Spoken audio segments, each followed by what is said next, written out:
Welcome back, Sebastian here. So today I'm going to be talking about some news from the motorsport world from the last couple of weeks. So starting with Formula One, they've announced the 6 locations for the sprints for next year. And those are China, Miami, Austria, COTA, Qatar, and Brazil. So of course I believe, Austria, the final 4, Austria, COTA, Qatar, and Brazil, all were sprint locations this past season, 2023. Of course, China we haven't had for a very long time, since 2019, so that will be a sprint, and Miami as well. So of course they've not announced the sprint layout yet for what the format of the sprint races will be. If it will be reverse grid, what it will be this year, whereas sprint qualifying and then qualifying, or some other format. So that's something that's still going to be decided next year, but we know where those 6 sprints will be. Something that's been making the rounds last couple of weeks has been about the new proposed layout for the Madrid Grand Prix. So basically the mayor of Madrid has been trying to get talking about how the city wants to get a Grand Prix from 2026, and it would of course replace Barcelona. And yeah, the new layout is quite something, about 4 or 6 roundabouts, so that'll be interesting to see an F1 car go around that. But I think overall I'm not super in favor of this. I think we have too many street circuits as it is, and just adding another one in Madrid at the expense of Barcelona, which, even though it's not the best circuit for racing, it's a circuit that I quite like, and it's probably my favorite circuit to drive in the F1 game. So that would be a bit of a shame if it happened, but of course nothing confirmed yet. So a week or 2 ago, there was a lot of drama, a lot of noise about this FIA investigation into Toto Wolff and Susie Wolff, and kind of looking at if there was any kind of relationship, if there's any kind of new information that was being shared that shouldn't have been being shared.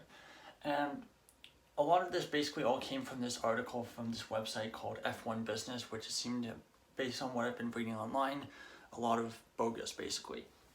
And yeah, it seems like the FIA decided to run with that and decided to do a full-on investigation, and it got to the point where all 9 other teams basically had to put out a statement saying that they were not the ones, saying that they weren't the team that basically tried to start this investigation. So really strange overall, and I can kind of understand why there would be some concern. Of course, Susie Wolff, Toto Wolff, they're a married couple. Susie Wolff, of course, is the head of F1 Academy. She does have a role within FOM, but that being said, it's not really a high-level role, and it's not really something that I think would be a massive problem. Of course, Toto Wolff is basically the top dog at Mercedes. So while I can understand that there would be some potential conflict of interest there, having one person at FOM, one person basically the boss of one of the teams, I don't really think anything's really happened. There's basically no evidence, and the fact that they closed the investigation after such a short time really suggests that there wasn't really anything there. But I do understand why there could be something there. Alright, next up to Formula E. Quite a bit of news, some good, some not so good. So of course, with Formula E starting in about a month's time, there is a bit more news coming out in the last couple of weeks. So first, Bridgestone has been announced as the tire supplier from Gen 4. So that's basically in 3 years' time. Of course, the current supplier for Gen 3 is Hankook. And there was a lot of complaints about their tires this past year, about how they were super hard, they had no grip, and they made the cars practically undrivable. And I've been looking at some of the data the last couple of days, and I do think that a lot of the increase in lap times, or I guess the decrease in lap times that you would expect from moving from the Gen 2 car to the Gen 3 car, basically wasn't there, and a lot of that was down to the tires being that much harder. Of course, unfortunately, we still have the same tires, but it's a bit strange that Hankook will be leaving after one generation, as we had Michelin for both Gen 1 and for Gen 2. Next, Jake Dennis, your reigning Formula E World Champion, signed a multi-year contract extension with Andretti's, and that's not from this coming season, but from season 11 onwards. So possibly season 11 and season 12, which would effectively take him to the end of the Gen 3 era. Now, the last bit of Formula E news, the one that's gotten most people talking, is the TNT Sports deal. So for basically ever since its inception in season 1, which was about 2014, in the United Kingdom and in Ireland, Formula E has been on free-to-air TV. So basically it's been on BBC, it's been on ITV. This past season it was on Channel 4, but they've announced that next year it will be on, well, this coming season, season 10, it will be on TNT Sports. So this is, I think, rebranded BT Sports, I believe it's called. And the big difference is that this is a pay channel.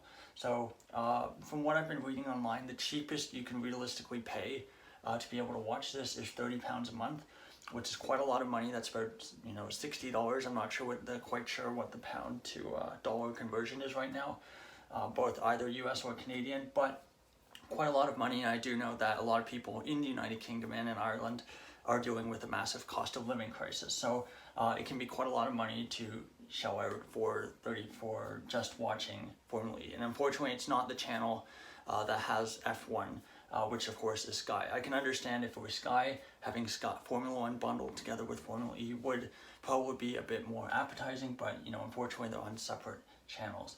So well, it's interesting to see how that goes. I know Formula E's always kind of been short on, they're always trying to find new ways to kind of get money and generate revenue. And we'll see what this does. I do think that it will make a negative impact, probably short term, to the viewing based into the viewing numbers.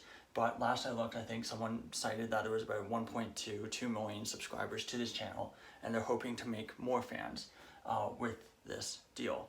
And like, for example, with the Channel 4 deal last year, it would be on YouTube, it wouldn't even be on TV. And there were some races where like the live viewers there'd only be like 10,000 live viewers. So that's pretty insignificant number. The other thing as well is it seems like for this season, Formula E will be posting the races on their website and possibly YouTube as well 2 weeks after the E-Prix has happened. So there will still be, it seems like there will still be a way to watch the races at some point, just on a significant delay.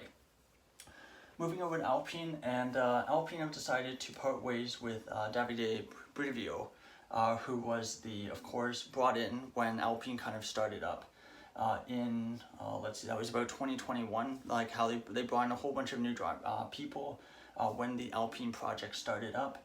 And basically in the last couple of years, it's kind of gone to pieces. Of course, Laurent Rossi, Otmar Safnauer, they've all left. And of course, Brivio was he had been brought in from MotoGP. He was, I think, team principal of Suzuki. And I think the last year or so, he's basically just been working with the academy drivers. So not really a good use of a guy that many had seen as a really smart guy, a really strong figure within motorsport, and a really good guy to lead a team.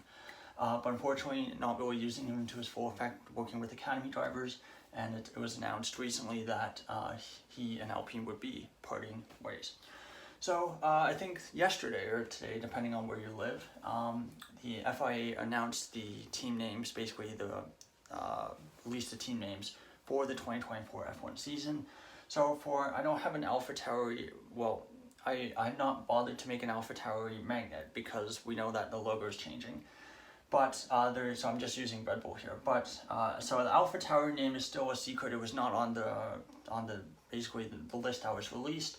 But basically the open secret is that it will be title, sponsor, and then Racing Bull. So kind of similar to the Racing Point that we had 2019 and 2020. So I think it's just a matter of time of just trying to get into sponsor contracts. And because most of those contracts start from the calendar at the calendar year, so from January 1st, they can't really announce it or market it until we get into the new year, which is honestly not that far away. Last one, of course, the other one, this is one that we were expecting, Alfa Romeo, the shirt that I'm wearing. It was on half price, so of course, I'll get it. Alfa Romeo, of course, they announced they were going to leave Sauber and that they would be getting a new name. Hence the Sauber's magnet that I have here, and they've released the name, and it's quite a mouthful. Stake F1 Team Kick Sauber. So that's the official name. The chassis will be the Kick C36 or something. I don't remember the exact number, but it'll be interesting to see what everyone basically ends up calling it. I'm going to end up calling it Sauber. because that's effectively what it will be. And they announced it was a 2-year deal with this entire naming scheme until Audi comes in 2026. So that's all the news from the last couple weeks. Of course, it being a winter break, there's not a whole lot going on these days. So, it's a little bit delayed, but I think the plan is going into 2024, I'll be able to find enough news, enough information to do this kind of video, once a week or so. So, thank you so much for watching, and goodbye.